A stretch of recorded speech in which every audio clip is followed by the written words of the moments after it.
Curious George by Margret and H.A. Ray. This is George. He lived in Africa. He was a good little monkey and always very curious.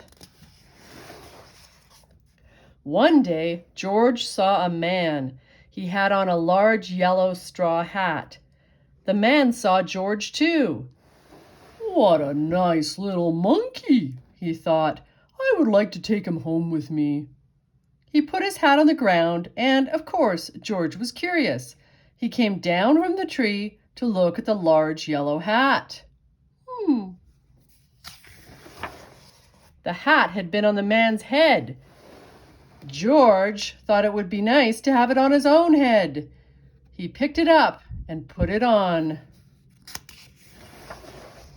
The hat covered George's head. He couldn't see.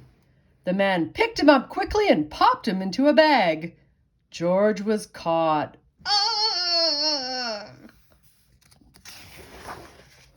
The man with the big yellow hat put George into a little boat, and a sailor rowed them both across the water to a big ship. George was sad, but he was still a little curious. On the big ship, things began to happen. The man took off the bag. George sat on a little stool, and the man said, "George, I'm going to take you to a big zoo in a big city. You will like it there. Now run along and play, but don't get into trouble." George promised to be good, but it is easy for little monkeys to forget. On the deck, he found some seagulls. He wondered how they could fly. He was very curious. Finally, he had to try. It looked easy, but...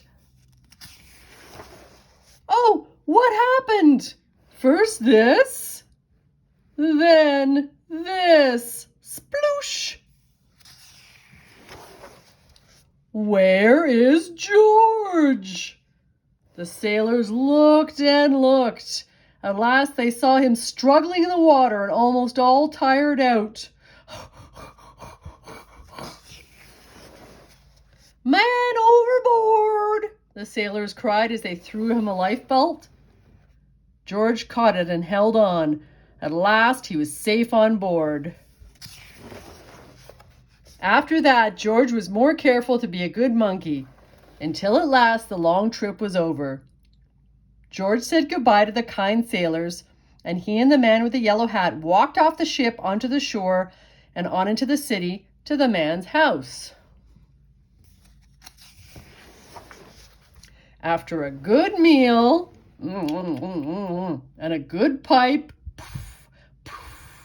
George felt very tired. He crawled into bed and fell asleep at once. The next morning, the man telephoned the zoo. George watched him. He was fascinated. Then the man went away. George was curious. He wanted to telephone too. 1, 2, 3, 4, 5, 6, 7. What fun! Ding-a-ling-a-ling-a-ling-a-ling! George had telephoned the fire station. The firemen rushed to the telephone. "Hello, hello," they said, but there was no answer. Then they looked for the signal on the big map that showed where the telephone call had come from. They didn't know it was George. They thought it was a real fire. "Hurry, hurry, hurry!" The firemen jumped out of the fire engines and onto the hook and ladders.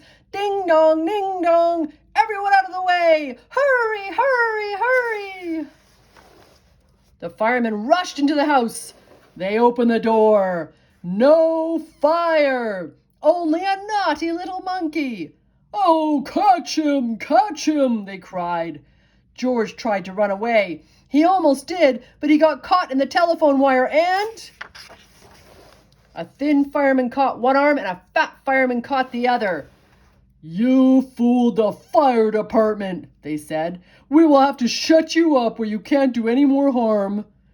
They took him away and shut him in a prison. George wanted to get out. He climbed up to the window to try the bars. Just then the watchman came in. He got on the wooden bed to catch George, but he was too big and heavy. The bed tipped up, the watchman fell over, and quick as lightning, George ran out through the open door. Whee! He hurried through the building and out onto the roof. And then he was lucky to be a monkey. Out he walked onto the telephone wires. Quickly and quietly over the guard's head, George walked away. He was free!